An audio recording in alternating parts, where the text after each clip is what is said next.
ఎవరెన్ని కుట్రలు కుతంత్రాలు చేసినా విజయవాడ నగర పాలక సంస్థ పీఠం వైసీపీ నుంచి కదిలించే వాళ్లే లేరని ఆ పార్టీ డిప్యూటీ మేయర్లు అంటున్నారు.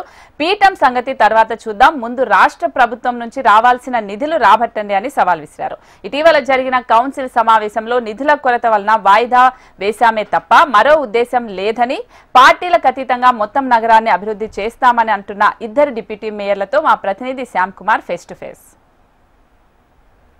సంస్థలో పాలకవర్గం పదవీ బాధ్యతలు చేపట్టి 4 సంవత్సరాలు పూర్తయింది. అయితే తాజాగా చూసుకుంటే 2 రోజుల క్రితం జరిగిన కౌన్సిల్ సమావేశంలో తీసుకున్న నిర్ణయాలపైన అదే కార్పొరేషన్లు ప్రతిపక్షంగా ఉన్న తెలుగుదేశం పార్టీ అయితే విమర్శలు చేస్తూ ఉంది. ఆ పార్టీ అధికార కూటమి ప్రస్తుతం రాష్ట్రంలో ఉన్నప్పటికీ ఇక్కడ చూసుకుంటే కార్పొరేషన్లు కేవలం వైఎస్ఆర్సీపీ కావటమే తమ పార్టీ ఏదైతే ప్రతిపాదన చేశారో ఆ ప్రతిపాదనని ఒక ఉద్దేశపూర్వకంగానే వాటిని తిరస్కరిస్తున్నారు. అభివృద్ధి మాత్రం ఎటువంటి ఇక్కడ నగరంలో జరగటం లేదని మాత్రం తెలుగుదేశం పార్టీ ఆరోపిస్తూ ఉంది. అయితే ఈ పార్టీ ఖండనని మాత్రం వైఎస్ఆర్సీపీ ఖండిస్తూ ఉంది. దీనికి సంబంధించి ప్రస్తుతం విజయవాడ నగరపాలక సంస్థ డిప్యూటీ మేయర్లు ఉన్నారు. చెప్పండి మేడం, విజయవాడ నగరపాలక సంస్థ చూసుకుని 4 సంవత్సరాల నుంచి అంటే మీరు ఉద్దేశపూర్వకంగానే మొన్న తీర్మానాలను వ్యతిరేకించారు. అలా చూసుకుంటే మీరు గత 4 సంవత్సరాల నుంచి కూడా మరి గడిచిన సంవత్సరం పాలనలో కూడా ఈ కౌన్సిల్లో జరిగినాయండి. ప్రతిదీ కూడా మేము ఏ రోజు కూడా వ్యతిరేకత లేదు, నగర అభివృద్ధి చేసుకుంటూనే వెళ్ళాం. ఈరోజు ప్రతి డివిజన్ 64 డివిజన్లకి మీరు ఎక్కడికి వెళ్ళినా గత 2019 నుంచి ఈ రోజుకి కూడా అభివృద్ధి పరంగా 24 వరకు కూడా 64 డివిజన్లు అభివృద్ధి పరంగానే వెళ్ళినాయి. ప్రతి డివిజన్లో కూడా సుమారు 10 నుంచి 15 కోట్లకి తక్కువే లేదు. అన్ని డివిజన్స్ కూడా డెవలప్ అయినాయి, కొండ ప్రాంతాలే కానీ అన్నీ కూడా. ఎందుకంటే అక్కడ పార్టీలకు అతీతంగా ఏదన్నా చేసిందంటే అది వైఎస్ఆర్ ప్రభుత్వమే. పథకాల రూపంలో చూసుకోండి, అభివృద్ధి పరంగా చూసుకోండి, అన్నీ కూడా వైఎస్ఆర్ ప్రభుత్వమే చేయటం జరిగింది. మరి ఇవన్నీ జరుగుతూ ఇంత బాగా నగరాభివృద్ధి జరుగుతూ మరి ఎన్నో మేము అవార్డులు కూడా విఎంసీ ద్వారా తెచ్చుకుంటాం జరిగింది.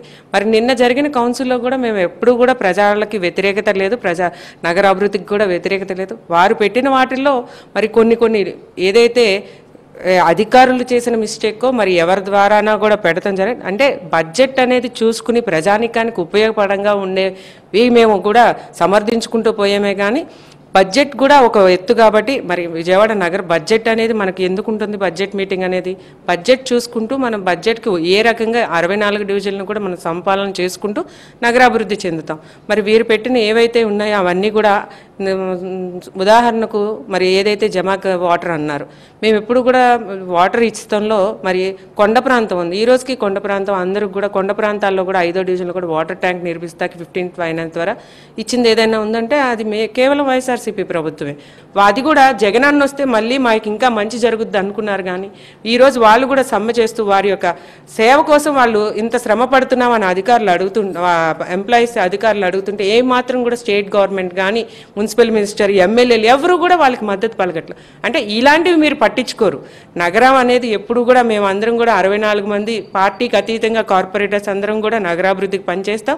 ఇలాగే విజయవాడ ర్యాంక్కి మంచిగా ముందుకు వెళ్తామని చెప్తూ ఎప్పుడు కూడా వైఎస్ఆర్సీపీ పార్టీస్ అందరం కూడా కార్పొరేటర్స్ కలిసికట్టుగా పనిచేసుకుంటూ రానున్న కాలంలో ఇంకా నగరాన్ని అభివృద్ధి చేసుకుంటాం అని చెప్పండి మేడం. నిన్న వాళ్ళ వ్యాఖ్యలు చూసుకున్నట్లయితే తమకు కేంద్రంలో రాష్ట్రంలో మేమే అధికారంలో ఉన్నాం, మేము తలుచుకుంటే మిమ్మల్ని ఈ కార్పొరేషన్ పాలకవర్గాన్ని కూడా పడేస్తామంటున్నారు.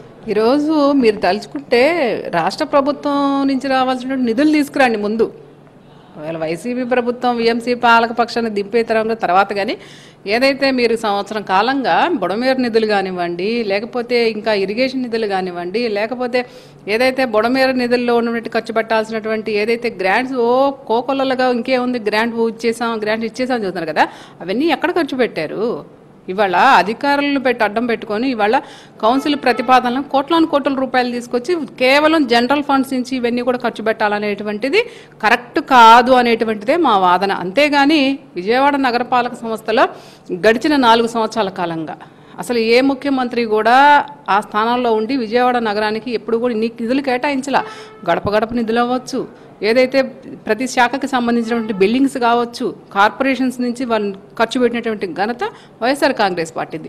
ఈరోజు కూటమి ప్రభుత్వం అధికారంలోకి వచ్చి మీరు రాష్ట్ర ప్రభుత్వం దగ్గర నుంచి తేవాల్సిన నిధులు మీకు తీసుకురావడం చేతగాక ఈరోజు విజయవాడ నగరపాలక సంస్థ భారం పడేస్తానంటే చూస్తూ ఊరుకోం కదా. ఇవాళ ఏదైనా కూడా ప్రతిదీ మనం చేసేటువంటి పని ప్రజలకు ఉపయోగపడాలా మెయిన్. అంతేగాని ఇవాళ ప్రతిదీ తీసుకొచ్చి కార్పొరేషన్ మీద భారం పడేస్తానంటే అట్లాగే కొన్ని అంశాలు కూడా మరి తిరస్కరించడం జరిగింది అనేటువంటిది వింటా ఉన్నాం. కొన్ని అంశాలు ఎందుకు తిరస్కరించామంటే దానిలో లోటుపాతలు ఎంత ఉన్నాయి, అసలు అధికారులు ఇంత ఎజెండాగా ఎందుకు పెట్టాలి, ఇంత అత్యవసరం ఏముంది దాంట్లో అనేటువంటి దాని మీద కేవలం నెక్స్ట్ బడ్జెట్ నెక్స్ట్ కౌన్సిల్కి పెట్టుకోండి, తప్పే ఉంది. మీరు దాంట్లో ఏది పొరపాట్లు లేకపోతే ఏ ఇబ్బంది లేకపోతే నెక్స్ట్ కౌన్సిల్ వస్తుంది, నెక్స్ట్ కౌన్సిల్లో పెట్టండి, మళ్ళీ మేమే ఆమోదిస్తాం. వాళ్ళ ఉదాహరణకి నేనే ఉన్నా విజయవాడ నగరంలో ఒక డిప్యూటీ మేయర్గా 3 సంవత్సరాల కాలంలోనే నా డివిజన్లో 60 కోట్ల రూపాయలు పని చేయించానంటే మరి జగన్మోహన్ రెడ్డి గారి నాయకత్వంలోనే కదా, గర్వంగా చెప్పుకుంటా ఉన్నాం ఈరోజు. అంటే మొత్తంగా చూసుకుంటే తమకి కేవలం నిధుల సమీకరణ తప్ప మరో ఉద్దేశం అయితే లేదు. అవసరమైతే వచ్చే పాలకవర్గ సమావేశంలో మళ్ళీ వాళ్ళు తీర్మానాలు పెట్టుకుని వాటిని అయితే మేము ఆమోదించడానికి ఉన్నాం. ఏదైనప్పటికీ నగరపాలక సంస్థ నిధులు ఎంత ఉన్నాయి అనేది కూడా అంశాన్ని పరిశీలించుకొని ప్రతిపాదన చేస్తే బాగుంటుంది అనేది మాత్రం వాళ్ళు అభిప్రాయపడుతున్నారు. Camera person Teja to Shyam, HM TV.